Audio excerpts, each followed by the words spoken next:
देशामध्ये मी जेव्हा केंद्रीय वाणिज्य मंत्री होतो तेव्हा देशात पहिल्यांदाच लॉजिस्टिक हे डिपार्टमेंट तयार करण्यात आलं आणि त्याची कारण लॉजिस्टिक डिपार्टमेंट त्यापूर्वी नव्हतं आणि त्याची जबाबदारी पंतप्रधानांनी माझ्याकडे दिली होती.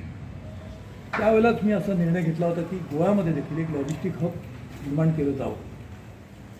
याचं कारण असं की गोवा हे निसर्गसंपन्न असा प्रदेश आहे आणि त्यामुळे गोव्याचा विकास होताना निसर्गाचा ऱ्हास कसा होणार नाही हे पाहणं आपल्या सगळ्यांच्या दृष्टीने आवश्यक आहे.